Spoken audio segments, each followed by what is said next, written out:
tree so grand.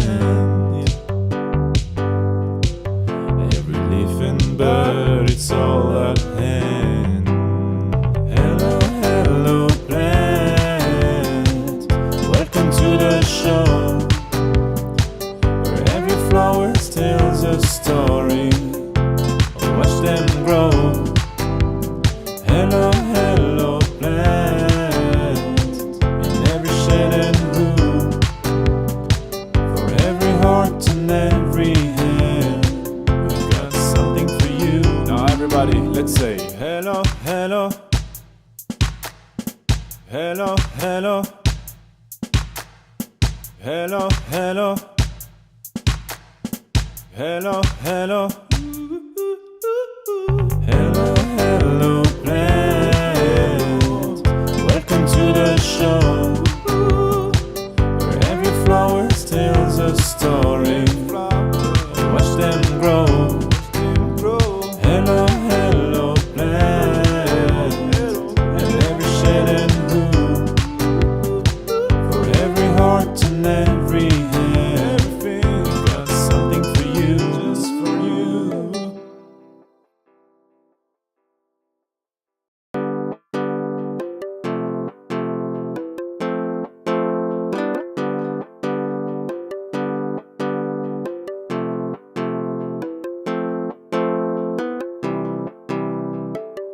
In the morning sun, where the flowers bloom, colors burst like a painter's dream come true. Roses red and violets blue, every petal whispers something new. From tiny seeds to trees so grand, every leaf and bird, it's all at hand. Hello, hello plant, welcome to the show,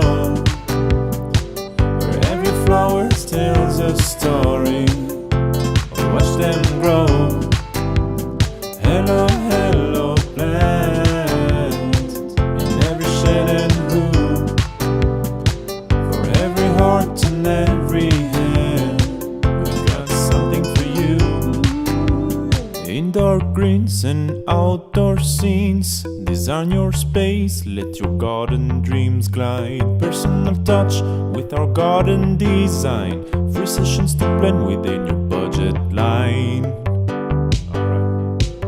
From tiny seeds to trees so grand, every leaf and bird, it's all at hand. Hello, hello plant, welcome to the show, where every flower tells a story. Watch them grow. Hello, hello plant, in every shade and hue, for every heart and every hand, we've got something for you. Now everybody, let's say hello, hello, hello, hello, hello, hello, hello, hello. Hello, hello plant, welcome to the show, where every flower tells a story. Watch them grow.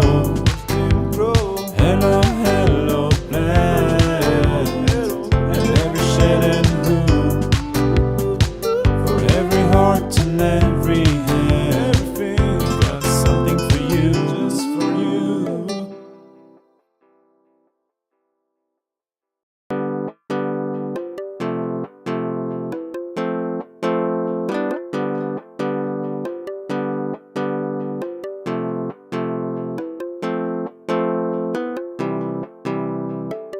In the morning sun, where the flowers bloom, colors burst like a painter's dream come true.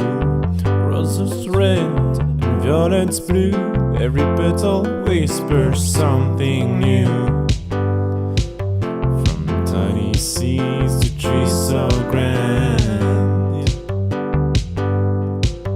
every leaf and bird, it's all at hand. Hello,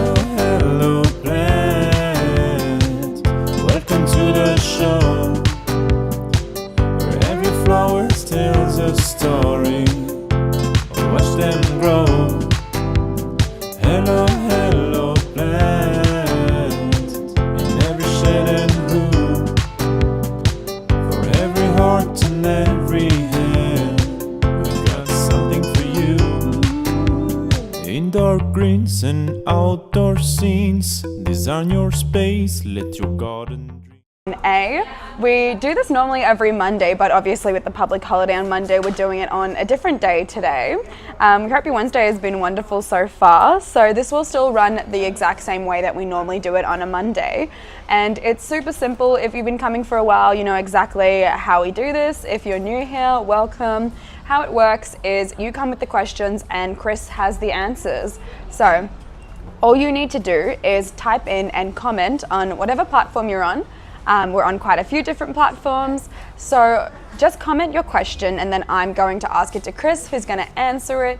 Now, these questions could be anything from maybe there's a plant that's dying, you don't quite know what's wrong with it. Maybe you're about to start a garden project and you want some tips on good climbers or great deciduous trees or something along those lines, or you're just curious to learn a bit more about a plant. Maybe you're tossing up between two different trees, maybe you're trying to learn more about roses. Anything to do with gardening, anything to do with plants, that is Chris's realm of expertise.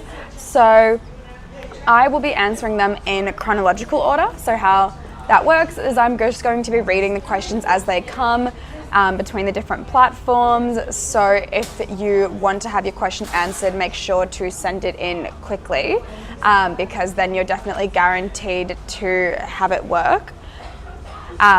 So it's super simple. How you been doing, Chris? Great, thank you. Really, really good. Amazing. Beautiful weather, busy nursery. It's great. Perfect. Do you want to tell them about Saturday just before we jump into all these questions? Okay, on Saturday we're having our next Grower Direct flash sale, and this one is all about we're getting into your Indian summer. So this is sort of, we're celebrating the Indian summer. We're encouraging people to get out in a beautiful warm weather and plant their garden. And now is a great time. The soil's warm, plants a bit of moisture, and your plants will start to take root immediately, and they'll be beautifully established to move away in spring and go through the hot summer.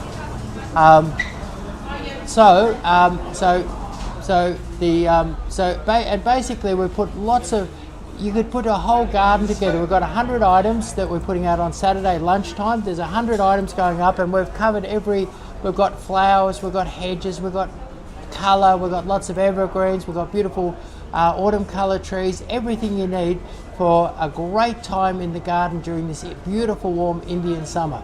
Perfect. All right, we're going to launch it off with our first question. How did you start your career? Did you study botany? No, actually, I was born and brought up at Mount Dandenong, and my dad was an accountant, and almost by accident, he one Saturday he'd been chucked out of the house that he was renting, and he just looked on the paper and bought the cheapest house. He bought the cheapest house in the Saturday's Age, and it just happened to be a 5-acre flower farm at Mount Dandenong. And so he went there, and then what happened was that almost every time he had another payment to pay the bank, some crop of flowers would pop up and he'd pick them and sell them, and he became very interested in horticulture. So I was brought up with growing flowers on our flower farm, and Dad diversified and started growing other sorts of plants. And then probably the biggest break I had was when I went, Dad never paid me terribly much, so I wanted a little bit of pocket money, so I went around, I walked knocked on 20 or 30 doors, and I was a short fat little kid, and I asked people for a gardening job. And this wonderful, luckily most people knocked me back, or everyone knocked me back, until I got to this lovely old lady, and she was a retired photographer cultivating a 1-acre cottage garden at Mount Dandenong.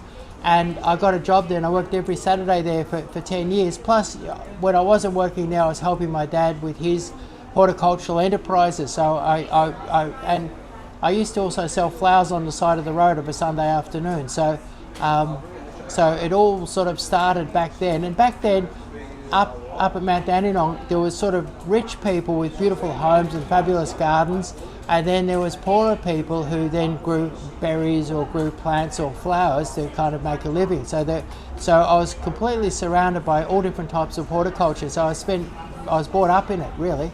Amazing. Next one is from Peter. What goes well with Japanese boxwood, a small 10-pack to grow along with? missed the last bit of that question. What goes well with Japanese boxwood, a small 10 pack to grow along with? Right, okay, so say you're doing Japanese boxwood. Now Japanese boxwood, if you want it's a lovely light green a lovely light green hedge, interesting texture, very different to your English box, and much faster growing. So if you wanted a box hedge that was say 1 to 2 meters tall, Japanese box is the go.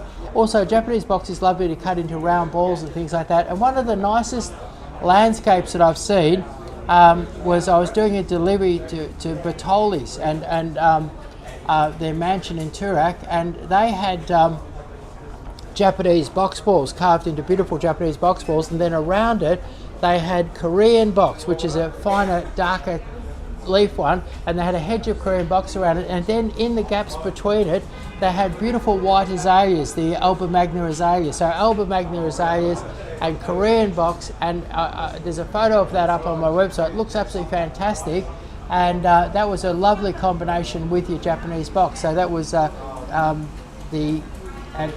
but you could do like for instance, with Japanese box, you might do things like paniculata hydrangea and have a bit of a Hampton sort of influence, you know. So paniculata hydrangea could be another thing to do really nice. But the white azaleas and the Korean box look fabulous with it. Amazing. All right. Next one is, and just quickly wanted to say that they're studying horticulture this year, which is very exciting, going back to our question before.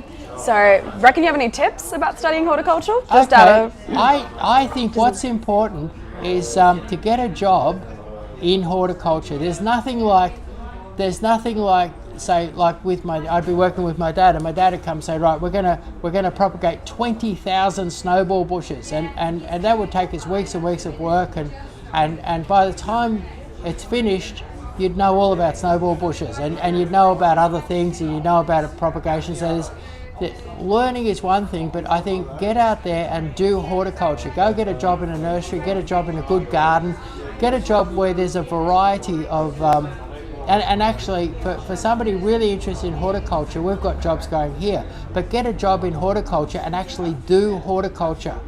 Because some of your teachers might know a lot, but they may not have actually done horticulture, and the doing of horticulture is a little bit different to the learning of horticulture. But if you can combine learning and doing together, you'll be on top of the game. Yeah, perfect. All right, next question is, what are the best plants for hot weather and will help attract pollinators? For attracting pollinators, you can use things like acacias. Robinia are fabulous for bringing the bees around in springtime. So, and with acacias, you can get acacias flowering almost all year round. And I mean, just a little one, just for say for your backyard, you just after sort of one nice bush that brings things around. Your buddleias are amazing. They flower for about 6 months of the year. They give off the most incredible fragrance. It's sort of like a mixture of honey and spice. It's incredible, the buddleia fragrance. I love it, and it seems to bring bees and birds and butterflies from everywhere. So that's a great little pollinator attractor. Amazing. Next one, someone says they miss the tutu.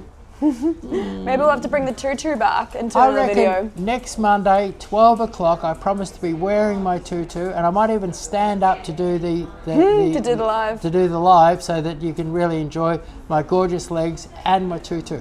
Yeah, so come next Monday, 12 p.m, whatever platform you're on. And I promise to be in the tutu. Next one is, do you guys ship interstate, such as New South Wales? Yes, we do. What we find is that Tasmania, it's easier to send things to Germany than to Tasmania or Western Australia. So Tasmania or Western Australia can be done, but it's very, very difficult and very, very expensive.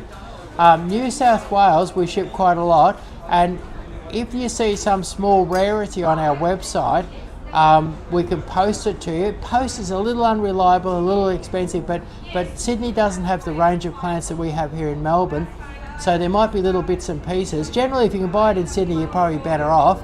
But and then if you're after, we often sell whole garden lots in Sydney, and the reason being is that Sydney prices are more than double Melbourne prices on most plants. Melbourne's a very lots of nurseries in Victoria, and they're very, very competitive. So the prices are low, and so people needing a large, and so big blocks of plants we can ship on pallets and we can do that quite economically. So where we're in trouble is in medium-sized batches that we tend to be too expensive on freight. So really what I recommend is if you're after a big lot of plants, let us do a quote, like a whole garden lot. Let us do a quote and we'll build the freight in, and you can work out whether it's better to buy it locally or here. We do have a better range, and then little rarities and bits and pieces get us to post it into New South Wales, and it is a bit expensive, it is a little bit unreliable, but it's a way of getting something that you may not be able to get it all up in New South Wales. I just have a couple questions also about shipping, so I'm just going to skip to them before going back to the other questions just while we're on this topic. We've had someone ask about shipping to Adelaide, and we've also had someone asking about shipping to Queensland. Okay, Adelaide and Queensland, what it is, it's Tasmania, West Australia, the trouble spots where we really can't ship stuff. South Australia and Queensland we can, and it really the same as what I said about New South Wales. Basically little rarities and things that you can't get over there, just one or two of, we can or even half a dozen of something, we can post it, and it is a bit expensive and it's a bit unreliable. Sometimes they squash the packages and things like that, but if you need to get some really rare or interesting thing that's not available locally, it could be something like a corkbark oak or some unusual bits and pieces, or a particular colour of a particular perennial or something like that. Let us post it across. Or if you're after a large garden lot and it's that middle-sized batch, like a woman rang up the other day and she wanted a weeping cherry in Sydney, and to do one weeping cherry we couldn't post it, and it would have cost as much as sending 20 or 30 weeping cherries. Like one cost us over 20 or 30. So if she needed 20 or 30 weeping cherries, we would have been very economical, but needing one, we're just not viable. Well, a couple of people are responding back and saying that they need like their whole backyard done. So do you think that that is then a good choice to buy from here to have like a bigger pallet? Yes. Yeah. So somebody needing a whole backyard or a whole front yard or a back and front yard or something like that, you'll find that with our lower prices in Melbourne and our bigger range, which could be well worth your while. And the trick is get a quote and check it out. Like, like say in Queensland, you should be able to buy gardenias cheaper than I can do gardenias from here, but the things that we specialise in down here and do well with, we will have the much better prices, bigger and better and cheaper. So best to get a quote and compare. Perfect. Yeah, so if you want to maybe call one of our staff or email or something like that, even look on our website, then you can have a squiz at kind of what is going to be cheaper here. Especially, definitely give us a buzz and we can start organising. That's very exciting, and now is a really great time to be planting as well. Perfect. All right, I'm just going to jump back to an earlier question. Could you suggest a tree for backyard that maximum grows 6 to 7 metres, has flowers and autumn leaves? 6 or 7 metres? Yeah, maximum growth. Yeah. I could probably think of something else, but what comes to my mind is a crepe myrtle. And you've got to choose the right one. At 6 or 7 metres, that would be a Natchez, say, or a Tuscarora. Some of the other crepe myrtles are not quite as tall, but a Natchez is a beautiful white one. A Tuscarora is a vivid mauvey pink, a vivid and brilliant mauvey pink, and both of those have fabulous autumn colour. A couple of months of beautiful blossom in summer, and then as they mature, they have the most beautiful, smooth, shiny bark with amazing colourful patterns on the bark. So they're wonderful trees, and they kind of naturally go into really beautiful shapes. So really, for blossom, autumn colour, and beautiful bark, which is you didn't ask for, but for beautiful bark, you couldn't go past a Natchez crepe myrtle or a Tuscarora crepe myrtle. And we sell them. We've got little tiny Tuscaroras at the moment for 11. They're about that tall, and they're $11, and we've got it right up to great big ones. So and all the prices and sizes in between as well. Yeah, I love crepe myrtles, and we have so many videos on them and the different varieties, like the two that Chris just mentioned now. So if you hop over to our YouTube channel and search up crepe myrtle, I'll just type actually the spelling in the comments now, then you'll see just how beautiful these trees are. They are incredibly stunning through every season, and they also look different through every season, which is really amazing. So can't recommend that enough. I've just popped that in the comments now, just in case you want to get the spelling correct. Moving on to the next question. So Anastasia says that they have planted English box hedges in January this year. We ended up having to move them slightly, and since then some look to be dying. Anything we can do? Look, the problem with English box is it doesn't, like roses will communicate with you. Like a rose will wilt and look terrible before it's dead. The problem with English boxes is if they dry out or they're drying out or too wet, they tend to turn brown, and by the time they've turned brown, it's too late. And really, you might look at replacing them. And actually, I don't like to be selling now, but we've actually got English boxes nearly a foot tall for $5.49 on our Grower Direct flash sale this week. So if you're ever going to buy them, you'd buy them this week. Yeah. $5.49, they're about a foot tall. And but basically, I'd say that they got too dry or too wet, and pretty much when they turn brown, they're gone. Just to quickly correct it, it's this Saturday because we have the Good Friday. I'm sorry, not Good Friday. We have Labor Day Friday. Oh no, I'm talking about the one that's gone. It's in the one that's gone. It's not in the next one. So if you wait till Saturday, it's too late. Yeah. Oh, I see. Okay, yes. So yeah, we do a flash sale every week, and then the discounts from the last sale end in time for the next one. So if you want to lock that in, make sure to get it before Saturday morning at the absolute latest, but best to get it on the Friday just in case, or today or tomorrow. Do you think there is any chance that she can fix it? Like at what point would you say they look too dead to be fixed? I'd be happy if she dropped in and saw me with her crook ones, or if she sent me a photo, if she sent me a photo of them, and I could determine. But pretty much my rule of thumb is if they look brown, they're gone. Okay. Yeah. But if there's a good amount of green, like even 20% green left on them, then they're recoverable. But then the thing is, they can take quite a long time to recover, and at $5.49, it might pay to replace them with lovely, bushy, healthy ones. Amazing. Yeah, if you want to send us a photo, Anastasia, you're welcome to DM us a photo of the English boxes so that Chris can have a proper look at it. But hopefully it's salvageable, and if not, we do have those incredible discounts right now on English box. All right, But actually, let's go back. Say they were salvageable, so say they looked a bit crook. What I would do is I would dig down beside them and make sure that they're not too wet and not too dry. And if they were a bit on the dry side, I'd put some soil wet on them and give them a good deep soak. And if they're too wet, you'd really have to dig them up and replant them. If they're too wet, you've got a drainage problem. So if I had them and they were crook but recoverable, I'd see, are they too wet or are they too dry? And then if they were too dry, I'd put soil wetter on them and give them a good deep soak. And then another good thing is your sea sole is really good at, say they've been damaged a bit by wet feet. A good way and you'd have to more or less replant them and fix up the drainage of the wet feet problem. But sea sole is a fabulous tonic for helping plants that are a bit knocked around come back. Yeah, perfect. Okay, next question is, what flower plants grow well under cover and is mosquito resistant? What flower plants? Yeah, grows well under cover and is mosquito resistant. Right, okay. You've got your geranium, your mozzie blocker geranium, and that will grow very well in a covered. It'll grow really lush and really well in an undercover area. But undercover, you've got impatiens are fabulous, and the other thing that's really good is there's a whole range of different. So you've got your impatiens, and you can grow things like hydrangeas undercover. They grow and flower beautifully.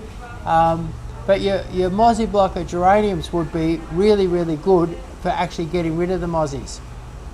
Perfect. Steph would like to know, how can I get my backyard bliss lily pilly growth?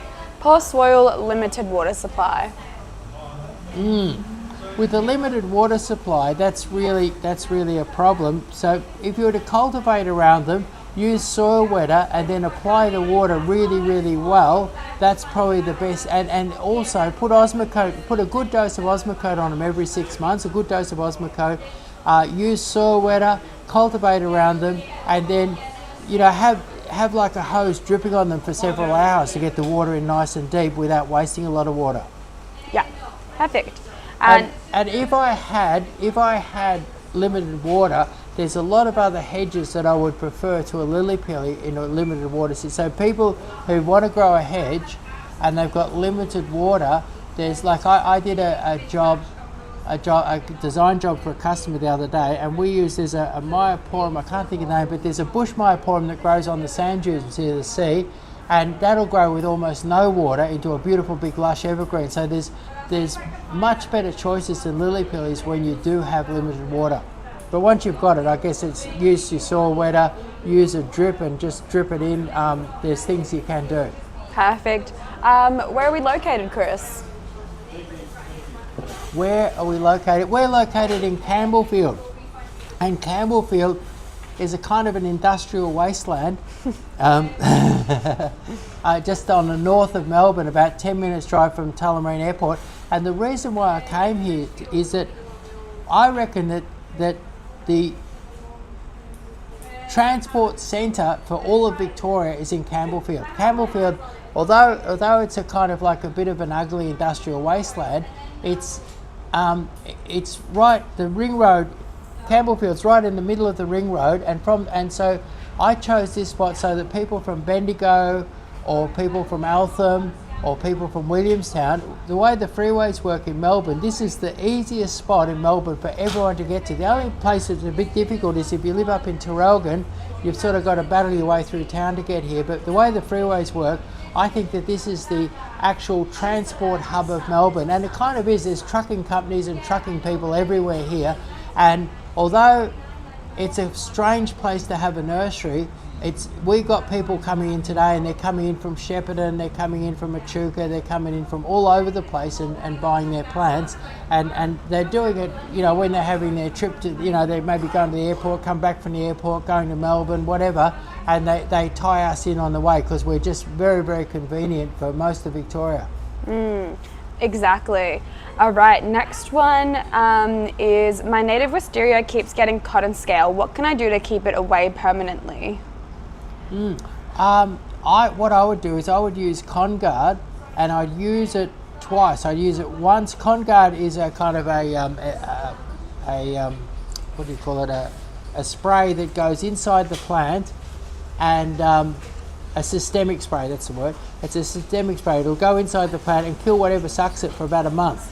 And so if you did it twice, a month apart, that will completely break the cycle of eggs and everything like that. Completely break the cycle and clean it right up permanently. Amazing. All right, from Christina. And that's Conguard. Yeah. From Christina, we have looking for a low flowering bush that's not too dense and grows close to the ground, sandy soil. And then there's another part 2 question, but I'll ask that for now. So low flowering bush that's not too dense, grows close to the ground, sandy soil. So sandy light soil.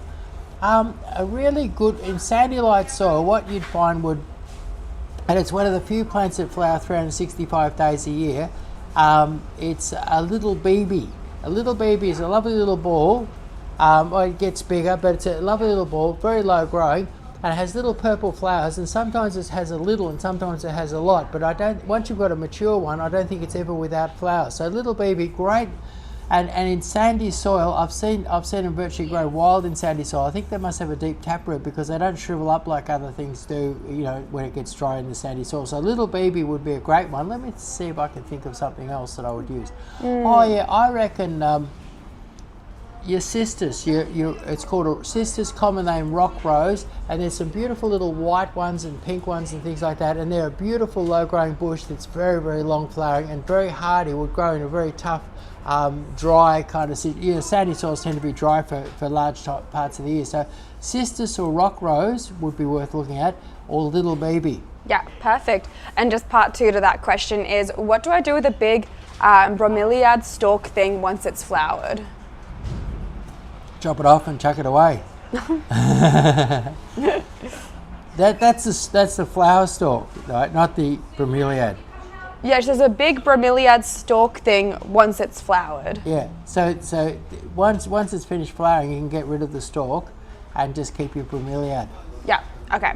Next question is from Sylvia. Any suggestions on what to plant underneath the windows that don't grow too tall but give some shade in summer? I know what you mean, sort of under the eaves. Like when I'm doing garden design, what I'll often do, people will have some they'll have a garden bed. It'll be in front of the windows. They want a bit of shade.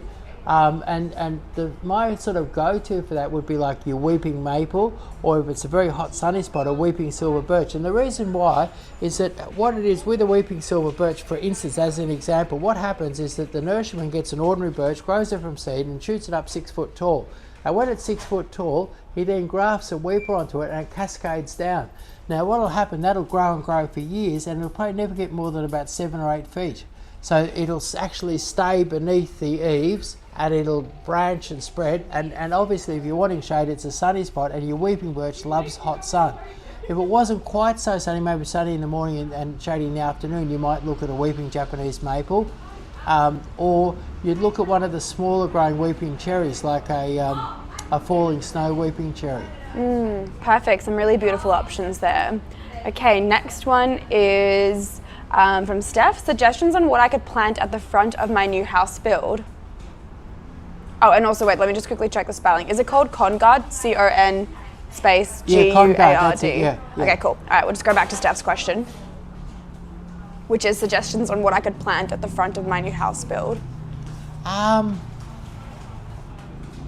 would love, like what happens with me is I'll look at a new house and I'll look at whether it's facing east or north or west, and I'll think about, like for instance, I did a garden design for a chap, and his house was facing north, and he was on a hilltop out the back of, I was sort of on the way to Ballarat. He was right up on top of a hill, and he had fabulous views, and he wanted maples in front of his house. So because it was very exposed in that, I went for a thing called a trident maple. So and the trident maple would give him that maple look, but I was expecting lots of hot winds up where he was, so hot northerly winds, and so I had to, if I gave him a normal Japanese maple, he would end up with all fried edges on the leaves. So really, I think case by case, I look at it. Just a little bit of update. Steph says it's facing north, living in Albury, New South Wales. Albury.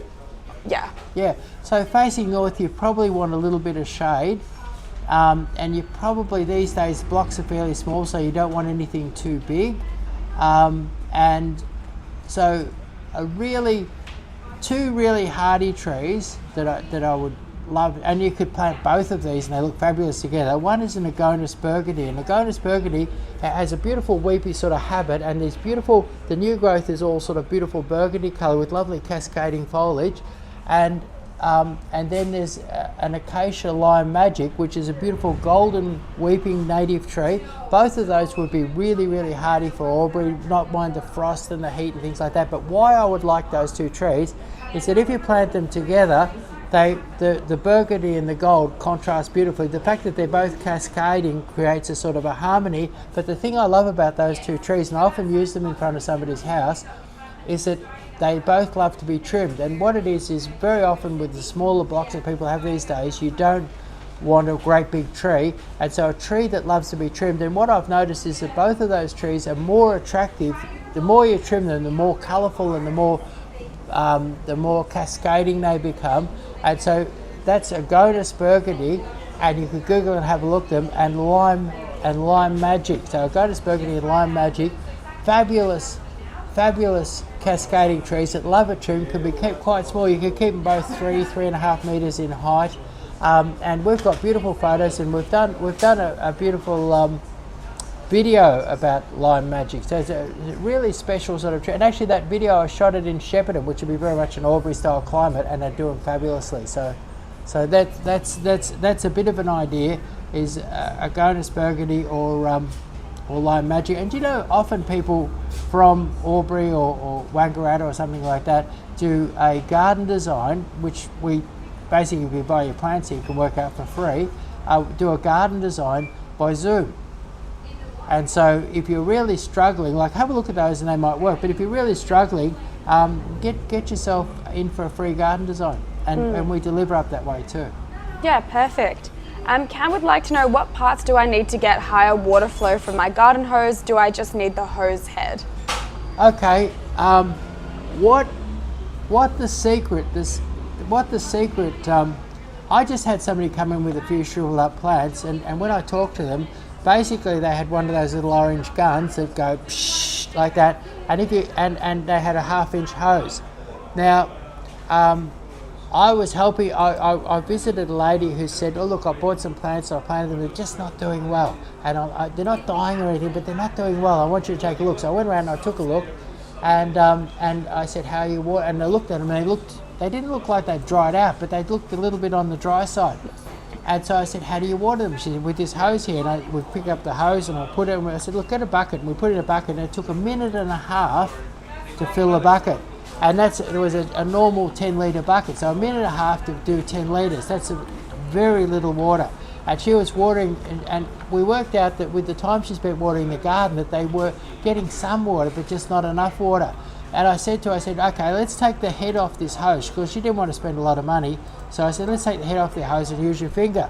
And we found that it halved the time that it took to fill. So basically, those guns that you have, and that shushing noise that they make is actually the sound of the brakes stopping the water. They're designed to actually hold back the water. So we took it off, and where it was taking 1.5 minutes, it was only taking well under a minute, sort of 40-50 seconds to fill up the same bucket. So in her case, I said, just take the head off and you put your finger on the end of the hose to sort of break up the water flow and water with that.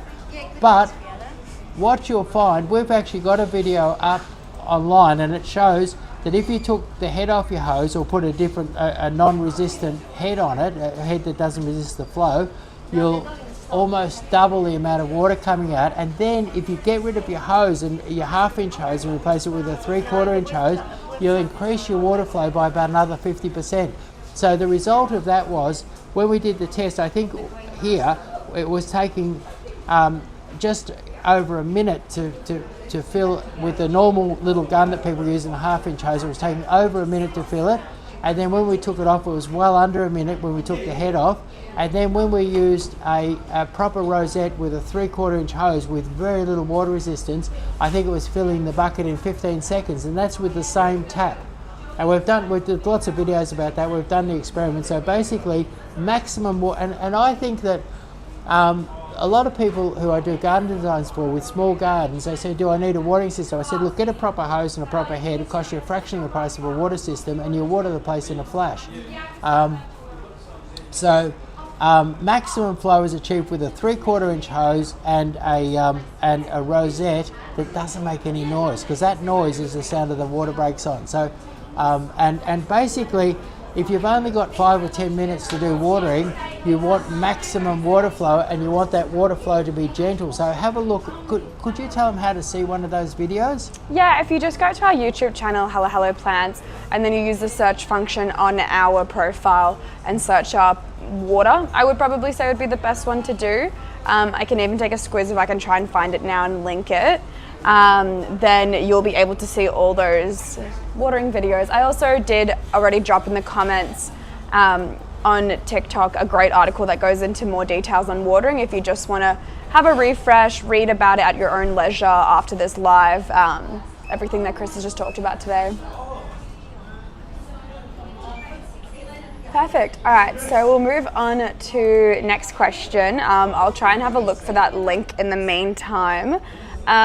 2 questions on curry leaf trees. How invasive are the roots, and are their fruits toxic to possums? What type of trees? Curry leaf trees. Curry left. Curry left. I don't know if it's a typo. It just Let's Google it and have a look at it. I'm not familiar with those. Oh. Maybe we should do another question and come. Maybe curry leaf trees. Probably was a typo. Curry leaf. I'm pretty sure that they're not toxic, and they are quite edible to animals and humans alike. And it's a beautiful flavour, the curry leaf tree, and it's really quite an attractive tree that really anybody could put in their garden. So it's a beautiful small tree. Amazing. All right, next question. Let me have a look. How do I get a garden design? You can ring up and book, or you can go online and book your garden design. And the thing is we have 2 different ones. We have a 20-minute one and a 45-minute one. The 20-minute one is like if you just have a big garden bed to fill, or maybe you've got a nice simple front garden, just a small simple front garden or something like that, we'll do it in 20 minutes. And with the 20 minutes, you pay $50 as a deposit. And if you spend over $250 on the day that you do the garden design, then you get that $50 off what you spend. So then it becomes a free garden design. And then if you want to do a whole garden front and back, or a more complex back or front, we have a 45-minute design, and with that you pay $100. And if you spend over $500 on the day that you get the design done, you'll get that $100 off. So then so that also becomes a free design. And in that 45 minutes, we often do new houses front and back, or a more complex garden front or back.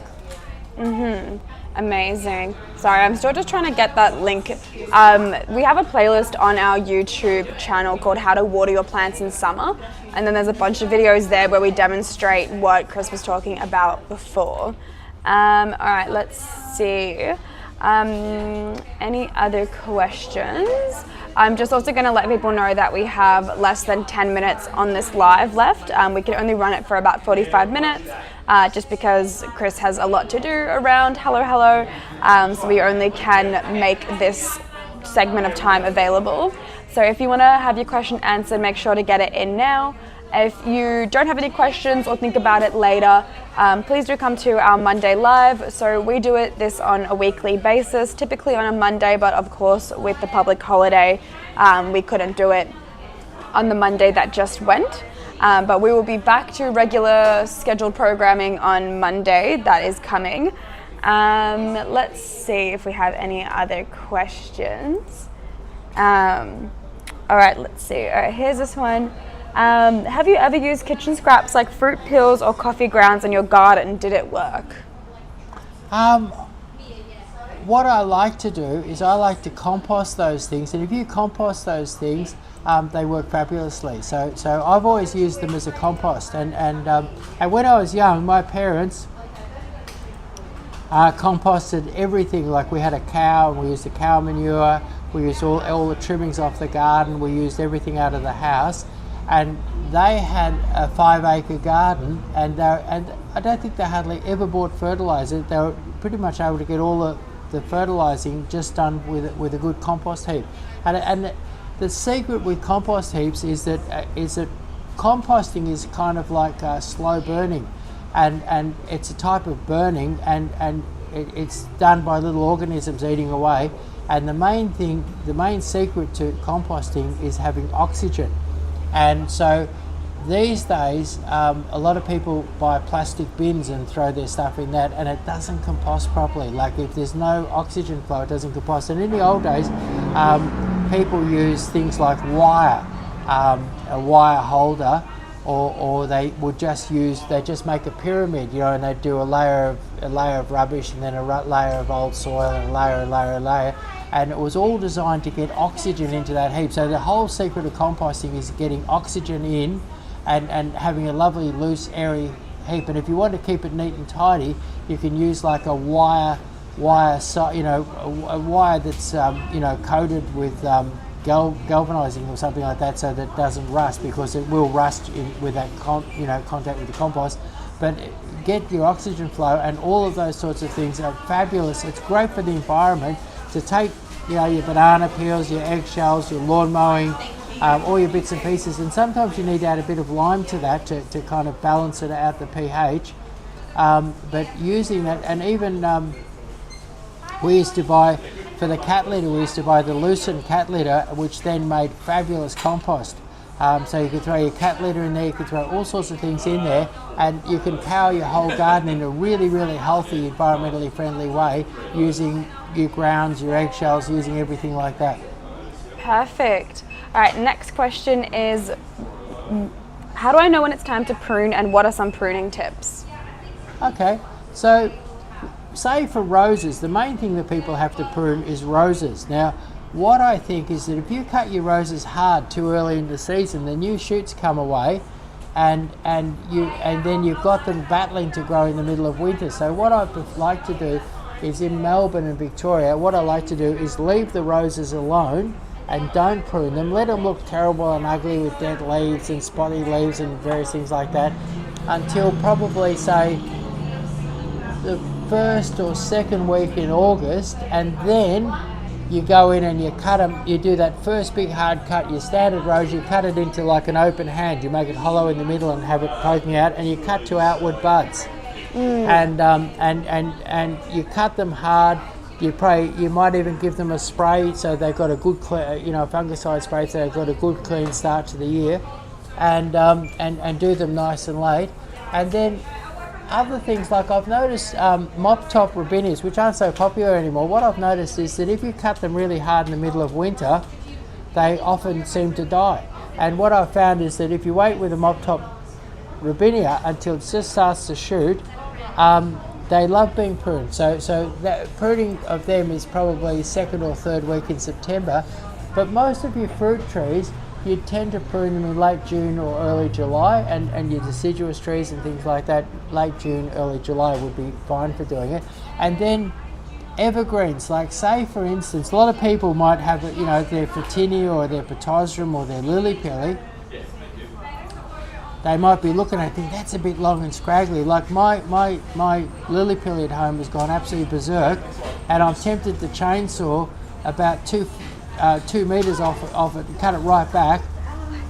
And my partner wants me to do it right now, but I don't want to, because what will happen is that when I cut it back really hard right now, it's going to lose all its foliage and it won't be able to photosynthesize through the winter, and it'll move away very weak and terrible in spring. So with your evergreens like your Photinia, it could be a bay tree, your Portuguese laurel, don't cut them hard now. Leave it until spring, and then just before they start growing, which could be sort of like sometime in August through to sometime in September, cut them really, really hard so that what they've done is that they've stored up all of the sun's energy through the winter, and they're ready to power away. But you cut them back and then they power away in the right spot. Don't leave it too late, because you don't want them to power away in spring and then cut them back, because then you've lost all of that spring surge. So if you were to get a lily pilly or a potassium or something like that and cut it at exactly the right time, by Christmas it's looking like it's never been cut at all. It's all bushy and beautiful. So your evergreens, you're looking just before the growing season. Most of your deciduous dead of winter, and roses sort of end of winter, not too far into spring, and don't cut them too early like people do, because that tends to stimulate the growth too early. Amazing. All right, we only have time for about 2 more questions, I would say. So the second last one would be, what's the most difficult plant you've ever tried to care for? I reckon fiddle-leaf fig. I've never been able to get one through.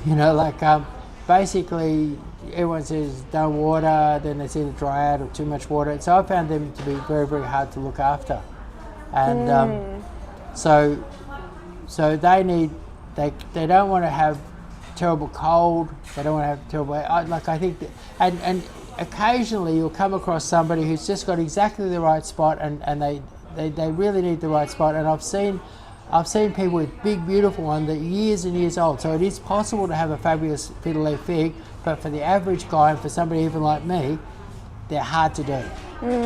Yeah, amazing. And for the last question, when is the best time to repot a plant? That's an interesting question. Most plants, if they need repotting, I would say now would be the time for doing most plants. Like most things, when unless you're going to prune back hard, say you're going to a bigger pot, you can pretty much, most plants in Melbourne you can pot any day that you do, any day of the year or week or whatever, unless you are going to repot, like say for instance, say you're going to repot them back into the same pot with some fresh potting mix and you're going to cut the roots right back, then it would generally be in the cooler months when the plant is dormant that you would do it. So if it was say a bonsai or something you're going to prune the roots back hard, you do it during the cool weather. And if it was evergreen, you do it just towards the end of winter. And so say a Japanese maple, but if you're going to a bigger pot, say it's an indoor or it's a beautiful topiary or something like that, and you're going to a bigger pot, pretty much whenever you feel like it, use good potting mix. And actually, I'll say something about use good potting mix, use a bit of fertiliser, and do it whenever you feel like it. And actually, when you're repotting, what's involved is potting mix. And some people say, like, they look at our potting mix here and they say, look, we can get a 25 litre bag, you know, down at some big store for $5. Why would we buy a $15 bag of potting mix? And what it is that if you think about this, probably an empty plastic bag these days printed costs about $1. And then to fill that bag with anything, even if it was industrial waste, and put it into a store, probably costs $3 or $4. So when you see a bag for $5, you have to wonder what they put in it. And so very often, you know, your $15 or $16 bag of potting mix might be 10 times better than your $5. Not 3 times better or twice as good, but 10 times better, because they actually had $5 or $6 out of the $15 to spend on filling up the bag and getting it into the store.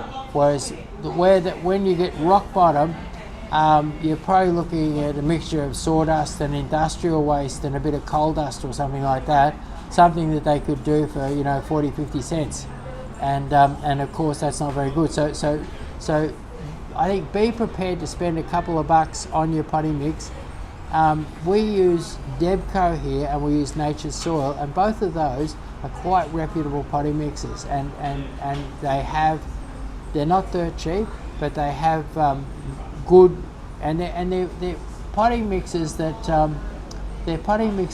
people use to they're potting mix that commercial growers use to grow plants. And so and like when I'm shopping around for potting mixes and I'm talking to a company, I'll say, now which commercial growers use your mix? And if they say, well, gee, no commercial growers use that mix, I'd say, well, that potting mix is probably not real good. So very important with repotting is to make sure you use some good potting mix. Perfect. All right, well, we're going to wrap it up there for today. If there are any questions we didn't get to, please come to our next live at Monday, 12 p.m. We also have a very exciting live on this Saturday, 12 p.m, telling you all about our amazing sales. So you definitely want to come to that one as well, whichever platform you're on right now. But yeah, in the meantime, hope you have an amazing rest of your Wednesday, and we'll see you either Saturday or Monday. Thank you. Bye.